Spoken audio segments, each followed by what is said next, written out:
This is Word on the Streets, a podcast about the Buttles and Indian Corridor Improvement Project. This podcast is created by the City of Midland, Michigan, and produced by the MCTV Network. Welcome to Season 3, Episode 2 of Word on the Streets, a podcast about information, updates, and perspective on the Buttles and Indian Corridor Improvement Project in Midland, Michigan, and beyond. I'm your host, Katie Geyer. So you all know you haven't heard from us much this season, and that's honestly because there's really not been a whole lot to talk about on the Buttles project. But we do have some other street projects that we can talk about. So today I'm happy to have back with me again our Director of Planning and Community Development, Jacob Kane. Welcome back, Jacob. Thanks, Katie. Nice to be here. All right. So last time you were here, Jacob, that was back in April, which was 6 months ago. And we were talking about the potential two-way restoration of Ashman and Rodd Streets. We're still talking about it now. It's still going through the process at the city council level. What's been going on since we last talked in April? Sure. So we've been very busy on a variety of projects, including this one. And the work that we've been undertaking since our last conversation has been primarily around gathering input from the community on this project, sharing information about the project with the community so folks can learn more, and then working with a variety of the city's boards to provide their review of the project and make a recommendation to city council so that ultimately city council is equipped to make a final decision on the design of these streets in the near future. Yeah, so we've seen this come back to some of our boards and commissions a couple of times in the last few months. Can you talk a little bit more about that process and kind of what happened at City Council? I believe it was back in July when they referred this back to our boards. Sure. So at the early spring, we had our primary community engagement activities, 5 open house sessions throughout Center City and downtown, and a public input survey, bringing those results back to City Council. In June and July, we ultimately recommended that council make a referral to our Downtown Development Authority, the Center City Authority, and the Planning Commission so that those groups could review that public input that was gathered and they could make their own review and recommendation to City Council. And so those boards have been having their own public input and engagement sessions over these last few months and then ultimately deciding what their final recommendation would be and why. And I think digging into the why is probably the most interesting part of this to understand the thought process of these 3 boards that have different perspectives. So the localized perspective of the Downtown Development Authority and Center City Authority, and then the broader perspective that the Planning Commission brings in terms of thinking about the future of Midland. Okay, so if you want to watch all these meeting videos, presentations, the reports on the open houses, everything that we've had available to date, you can find all of that at cityofmidlandmi.gov/Ashman Rodd. And we're also going to link to all of that on our podcast website, which is cityofmidlandmi.gov/corridors. So you kind of touched on this already, but I want to make sure listeners really understand what a resolution means of support when it comes from some of these boards and commissions. So they took the recommendation from City Council. They examined this project, it's my understanding, within a very specific scope of what they do as a part of local government. There was some public input provided to each of these groups throughout this process, and those boards take that stuff into account. But is it safe to say that the perspective of each of these boards is unique, and it's a lot more narrow than what City Council typically looks at? I would say, particularly with regard to Downtown Development Authority and Center City Authority, they're looking at specific geographies of the community, and their general focus is on developing economic growth and tax base within those districts. They have a very unique perspective on these projects because these projects have really been initiated in part out of work they've done planning for the economic vitality and long-term success of their individual districts. And so with regard to downtown and the downtown streetscape plan that's been partially implemented by the city along Main Street, there are recommendations within that plan from 2016 that talk about creating two-way traffic patterns on both Ashman and Rodd Street for a variety of reasons, as well as looking at the Center City redevelopment plan adopted in 2018 and earlier plans for Ashman Circle and Center City going back really to the 1960s, looking at how do we improve the convenience of access to businesses and shops in that district, and how do we improve traffic flow and circulation more generally through the central part of Midland. And so they were looking at it primarily through that lens. The Planning Commission really has a holistic lens. So the Planning Commission's job is to think about the entire community They're not limited to a particular district geography.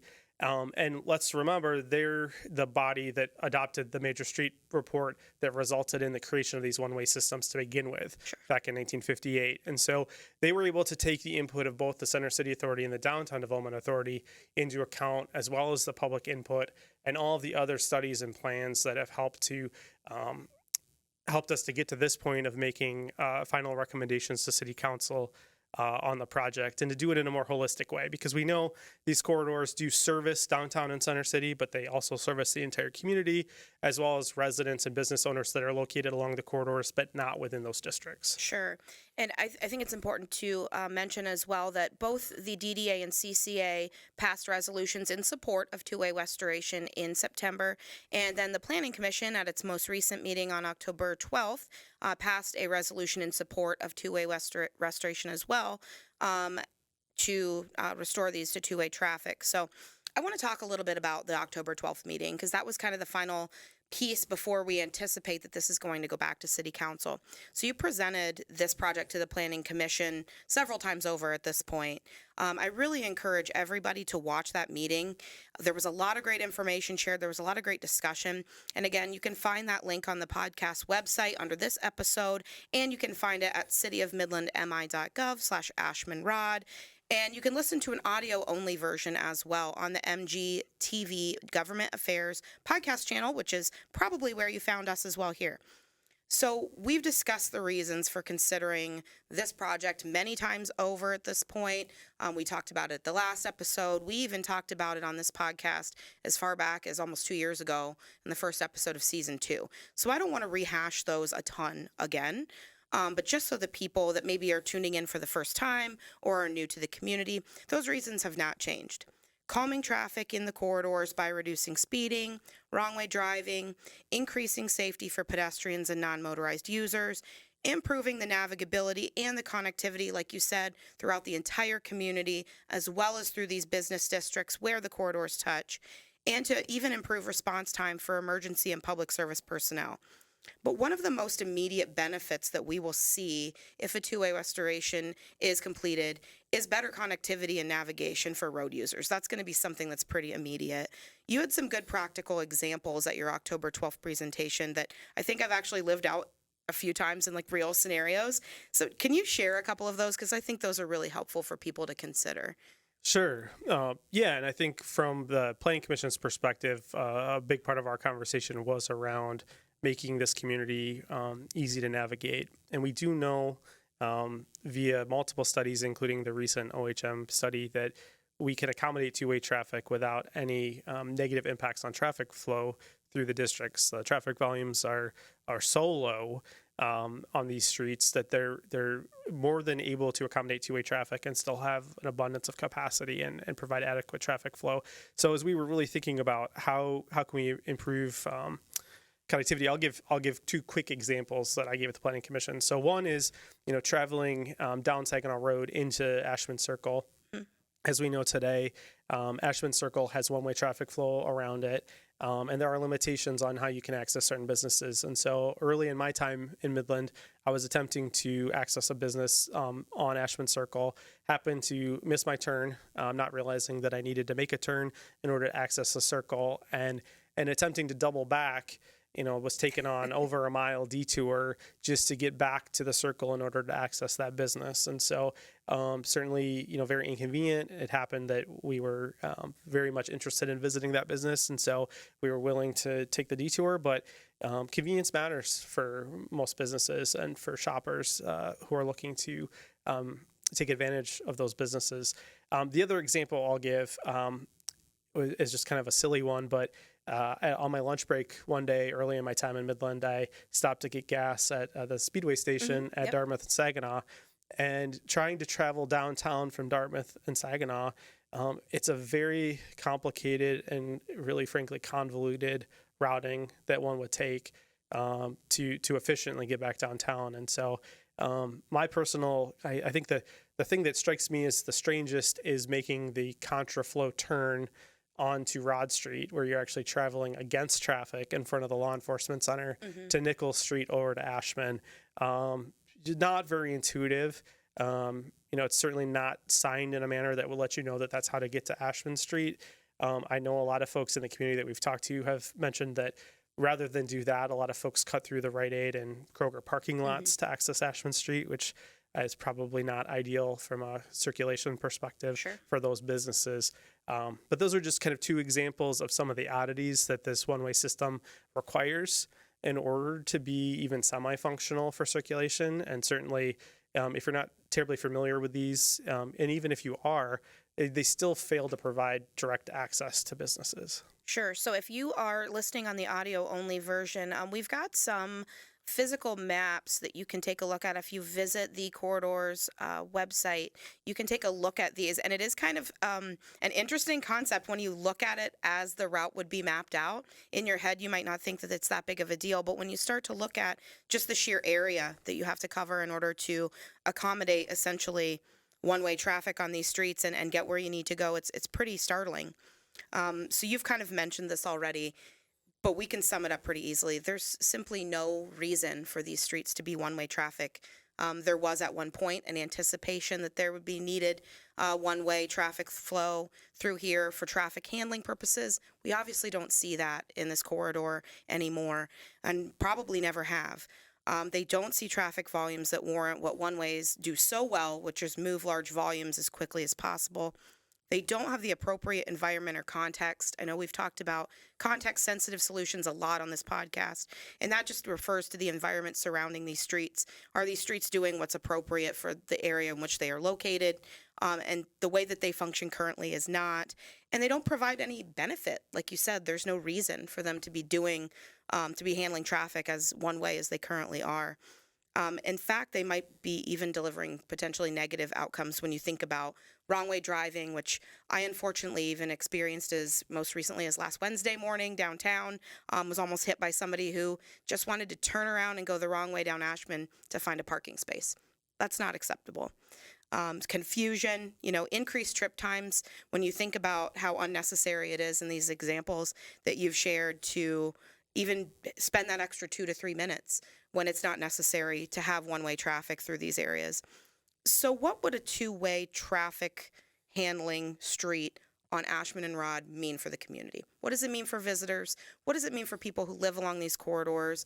And why is it important for businesses and for the growth of the community? Sure, those are great questions. And I think that's some of the more consistent questions that we've received from community members that are unsure about this project is, can the traffic be handled? And I think rightly, I'm a planner, and sometimes I have trouble visualizing what a change will look and feel like, even if I see a picture. Sure. And will it be safe? And will people be able to learn and understand it? As complicated as our current system is, and I think everyone from the most vocal opponents to this project on down agrees that our current circulation system in these areas is complicated. I don't think anyone has ever actually disputed that. There's a lack of intuitiveness to your ability to visit a business, because in most cases, to access a business, you have to travel one way, and then to leave that business, you have to have a completely different route. So you're using different streets in different directions in order to get to or from a business, which is just not very friendly to people who are trying to discover a new business or stop in on their way home to do a quick errand, all of which really matters for businesses. Businesses, like I said, in large part rely on convenience, and they do want to be visible and accessible to the community. For those who have trouble visualizing it or have concerns about safety, I think it's most valuable to look at streets that exist in Midland today that are similar to these streets, just similar to what's proposed in terms of a design for these streets, and go drive them yourself and get a feel for what that looks like. So I'll give you an example. Sure. So we do regular traffic counts on city streets. We have 4 count locations on the Rodd and Ashman corridors that are subject to possible conversion to two-way traffic.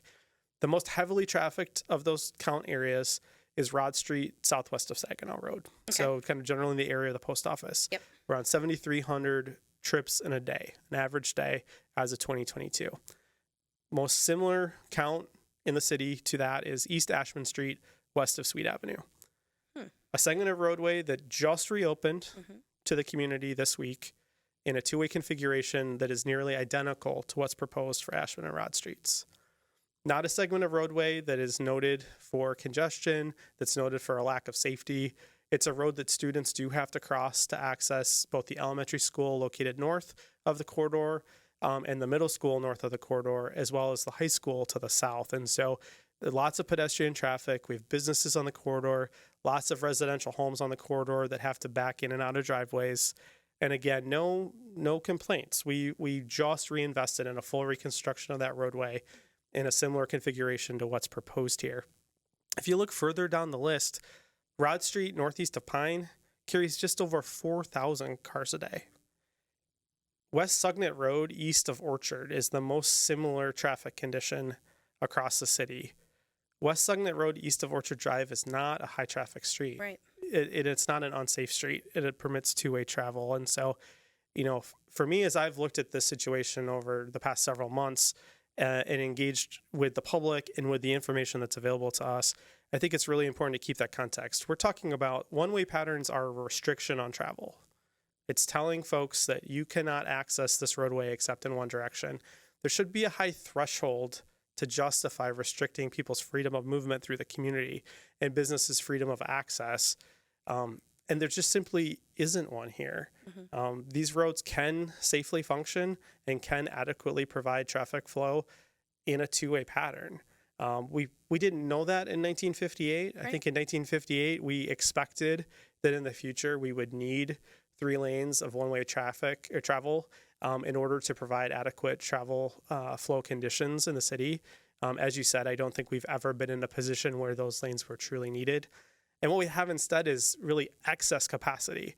We have a highway type design running through these districts and through these neighborhoods that encourages fast moving traffic because there's really no restriction in Right. place to cause people to drive slowly. Certainly the design would appear to encourage fast driving. And we have lots of merging and other movements which can be dangerous and can create issues. And we have a real lack of convenience. The Indian and Buttles corridor, that's our other one-way system in town. Those streets are only 1 block apart. So it's about 300 to 400 feet between those streets. Ashman and Rodd Street are at a minimum 2 blocks apart. And as you move into Center City, they're upwards of 1,000 plus feet from each other. And so making a circulation movement where you go from one to the other is inconvenient. It adds time. And that's not, if it's 2 or 3 minutes per trip, okay, I understand that's not a huge inconvenience. But if you're doing that once a week, 52 weeks a year for 60 years, that's a lot of time that could be spent doing other things. Yep. That's a lot of road miles, even if it's in small increments, of wear and tear on our streets that's unnecessary to accommodate extra travel so that we can accommodate a one-way system.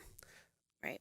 Yeah, when you put it in that context, even just time alone, it's very startling to consider that we are essentially restricting traffic movement and for absolutely no reason. That is what we've found with this study. That's what we see almost daily on these streets, even if you just drive down them and experience them. Anyone that's living in the surrounding neighborhoods can see that as well. And I think to your point about safety, it's very interesting because we don't see people coming to public meetings clamoring for their neighborhood street to be made one way because it's too unsafe with two-way traffic. We don't see people coming to city council to ask for major streets to be turned into one-way traffic because two-way travel is too dangerous, too unsafe. They're not used to it.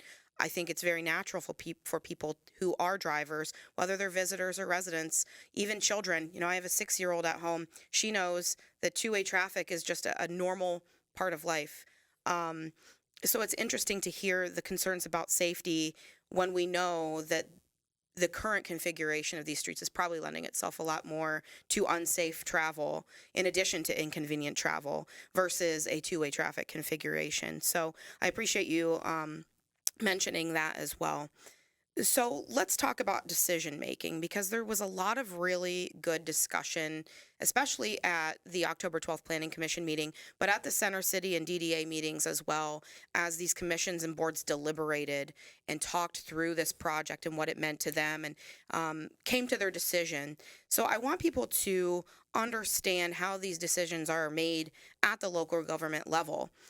What I've heard many times over from residents on the city's social channels is, the city isn't listening to the public because there are members of the community that say they don't like this. I know we've talked before about how staff can't ultimately just decide things without city council approval, right? And we can't speak to how city council ultimately makes their own voting decisions.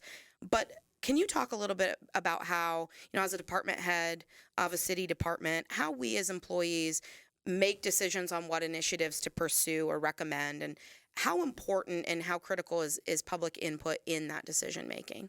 Yeah, so that's a great question. I think public input is obviously a critical component of everything that we do, but it's not the only input. We know through any given process that we're going to hear from a very small fraction of the overall community. Right. And we create forums for public input that are broadly open because we understand that the decisions that are made for the city of Midland impact people beyond the city of Midland. There are people, thousands of people every day commuting into the city or accessing the city for shopping or other needs. And so we're happy to listen and hear from members of the community that are outside of the city of Midland as well.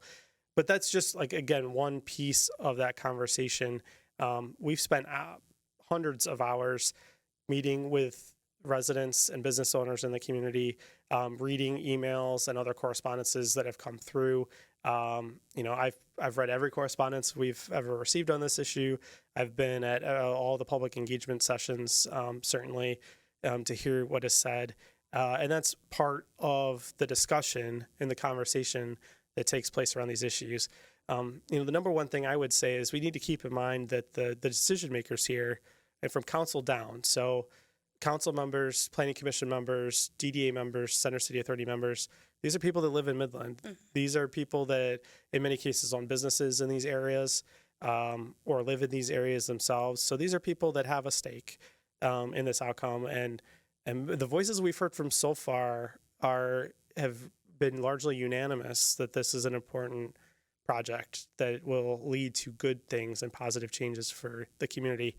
I think one thing that anytime you talk about a project of any scope or scale, I think there's a tendency to set extremely high, unrealistic expectations for that project. And if the project's not going to meet those high expectations, then the project's not worth doing. Right. And the reality is that if you want to build a thriving, vibrant city that people want to live in, that has economic development taking place, new business growth, you need to make incremental change. Incremental change is the key to success. No one change, recruiting one business to your community, approving one housing development, retrofitting one street, none of those things in isolation is sufficient to create the type of community that Midlanders want. And I try to listen beyond just this project to what are Midlanders saying that they want for the community. And if you look holistically, when you ask people, not in a vacuum about one project, but more broadly about their goals, their desires, their hopes and dreams for this community, they want things like thriving business communities. They want new places to shop and dine. They want safer streets. They want things that this project can provide. Mm-hmm. So while I understand that folks are hesitant to change, I think that's natural in any community, but particularly in one that's as great as Midland. I think there's an understandable hesitancy to change something when you feel like what we do works. The way this community exists works. It's been a great place to live. I'm comfortable here. I'm happy here. But the reality is the city's been incrementally changing all along. Sure. And it will continue to incrementally change. Whether these streets remain one way or change a two-way, change will come. Change will continue to come. But this is an opportunity for us to be proactive about making sure that we're best positioned to be as successful as we can moving forward. And I really looked, again, strongly to folks who have invested their time, talents, and treasure into making these districts as successful as possible, believe very strongly that this project is part of the way that we accomplish that.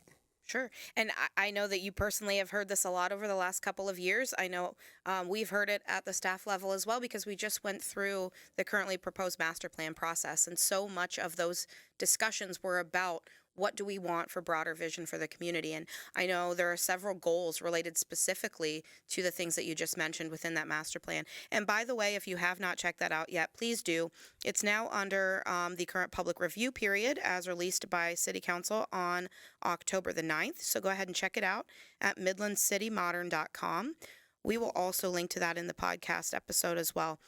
I think it's also great that you mentioned that, these people that are on the boards and commissions and even City Council, they have an invested stake in these types of projects. I know we've heard before, how many of these people on these boards and commissions are business owners in this area. Some of them, it's a requirement to be on that board, is you have to have a vested investment and an invested stake in these business districts. And that's what we want. We want people who care about the community, are invested in its current and future successes. And that's why we want to capture all of that public opinion as much as we can, both from people who live here, people who visit here, and obviously the people that are investing in this community to try to make it a better place. So we're going to stop for just a minute and take a quick break, and we will come back with more on Ashman and Rodd in just a moment.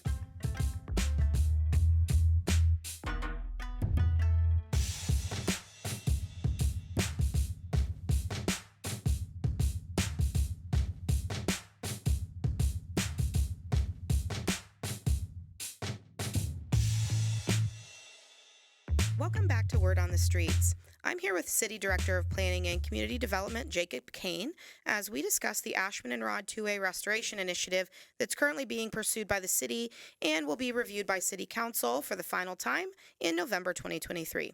So, Jacob, we were just talking about all the factors we use as a staff to consider when we're pursuing initiatives kind of like this restoration or other projects community-wide. And I think the way decisions are made is so important for residents to understand. We've had a lot of residents ask, well, why is this not being put on a ballot? Why is this not a community-wide vote? Why can't we just vote? I'm not going to get too into the weeds on election law and how that works because it doesn't really qualify for a ballot initiative. But even if that were an option, I want to talk about why we, as well as most other government organizations, don't do that with projects of this scope. I know from a communications perspective alone, because that's what y'all pay me to do, simply getting a yes or no answer from someone without any context behind their concerns, their likes, their dislikes, what their fears are, it's not helpful for us to make decisions because you don't get actionable information that can solve a problem. Can you talk a little bit more about why something like this would be dangerous to have as a community-wide vote?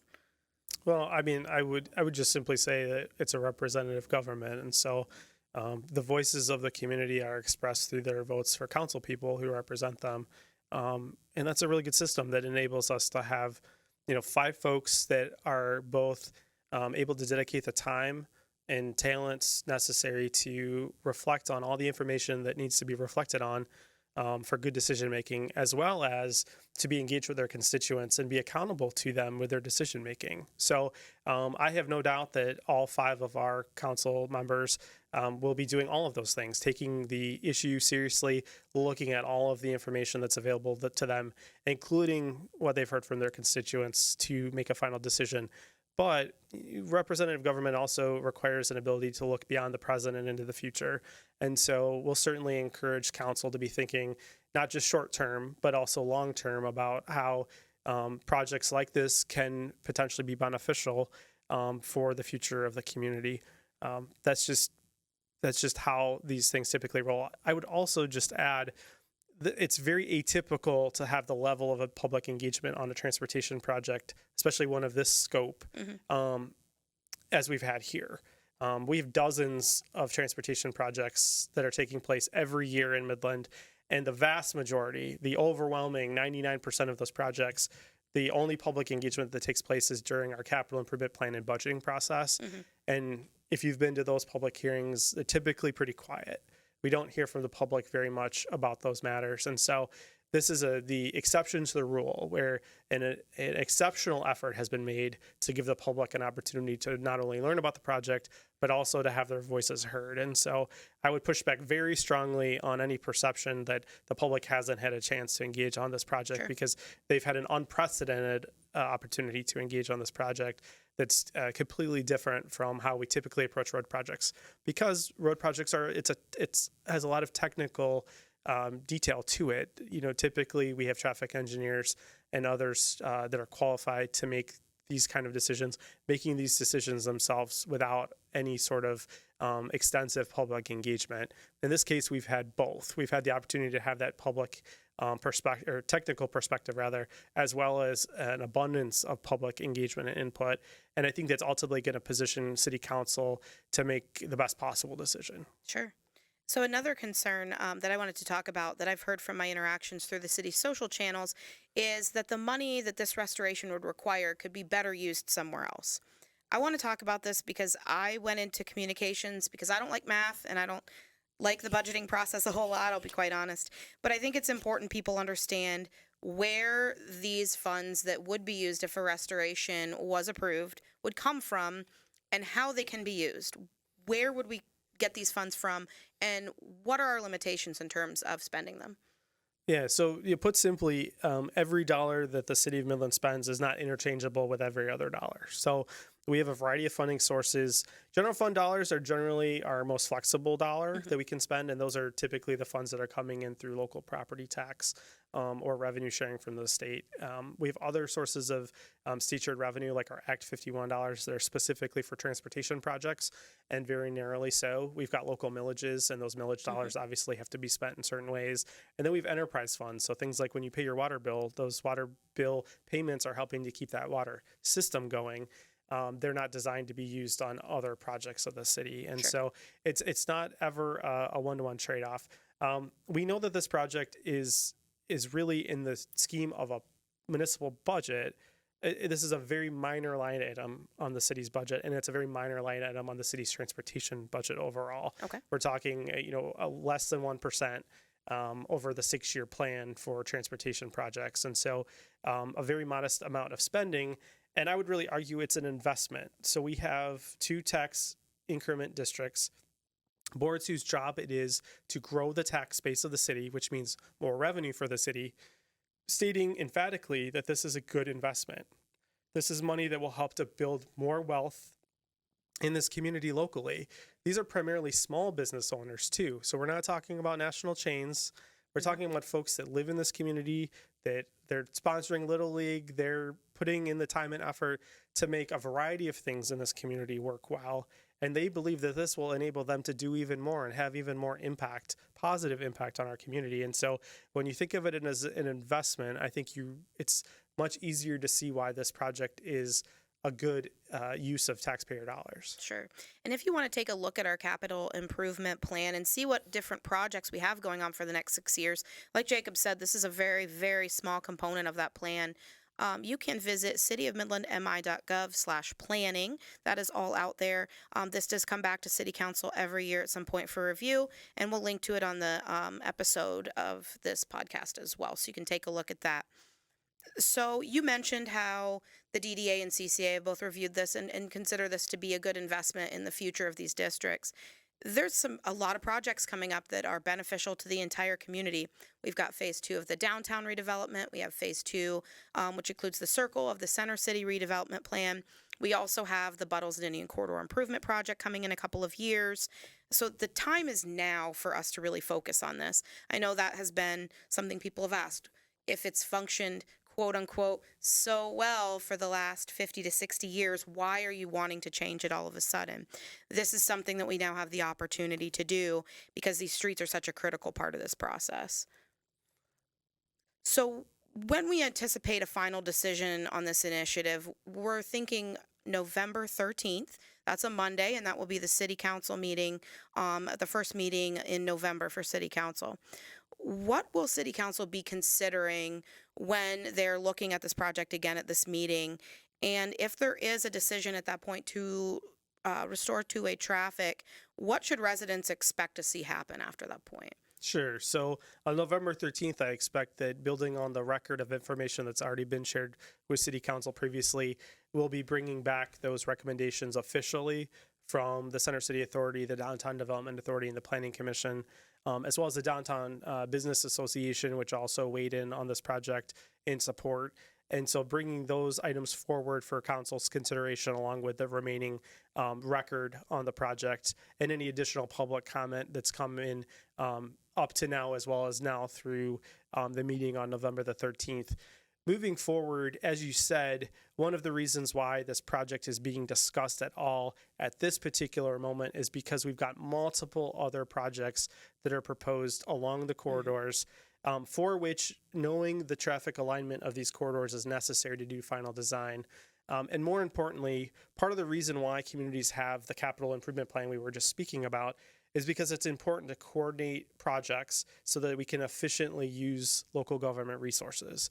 So just as a broad example, if the water department has a line that they need to replace and the engineering department has a street they need to replace, it's good to know that, and it's good to coordinate that so that we're not removing a recently constructed street a few years later to replace a water line. We want to do those things together when it's most cost effective. And the same applies here.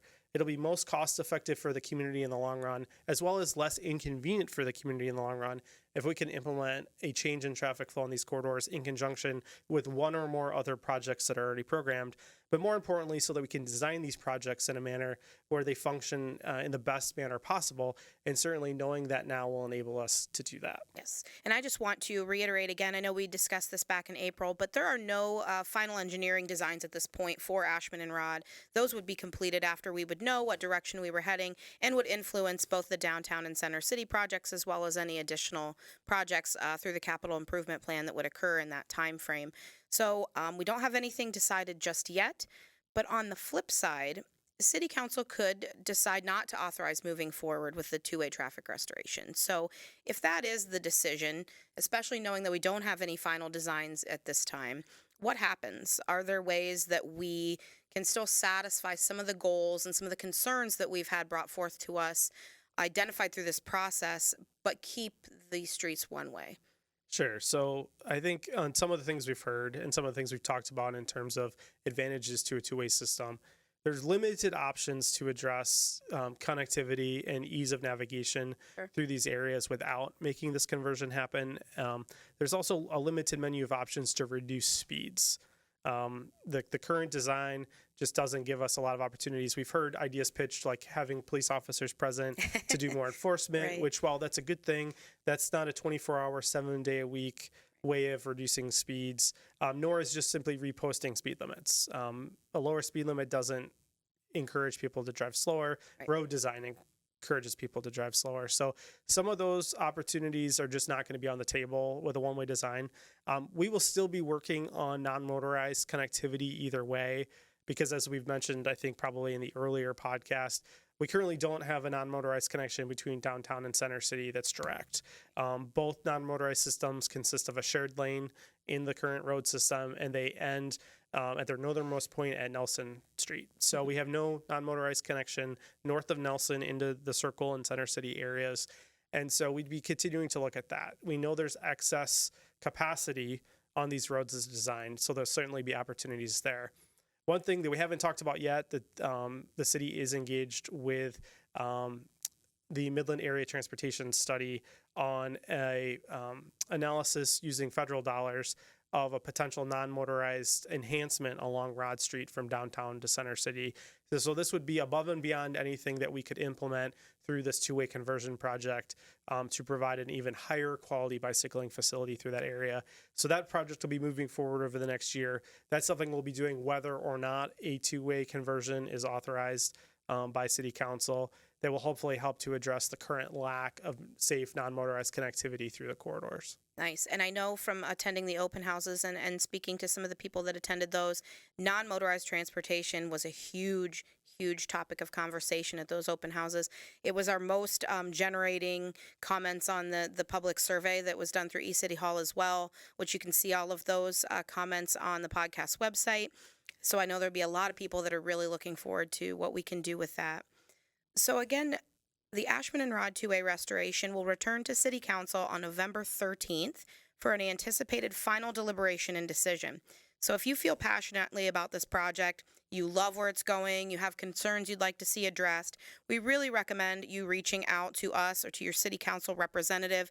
Like we mentioned earlier, they are your voting representative related to city-related issues. So if you don't know who that is, or you have questions for us, questions staff can address, you can email cityhall@midland-mi.org. We'll get you where you need to go.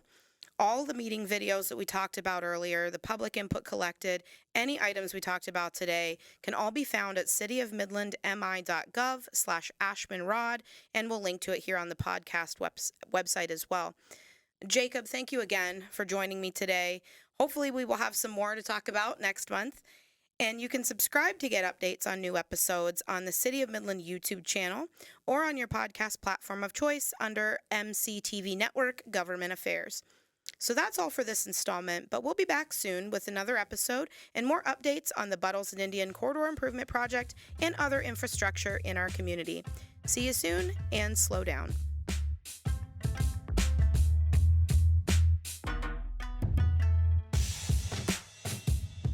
This has been Word on the Streets, a podcast created by the City of Midland, Michigan, and produced by the MCTV Network. For more information on this podcast or to learn more about the Buttles and Indian Corridor Improvement Project, visit cityofmidlandmi.gov/corridors.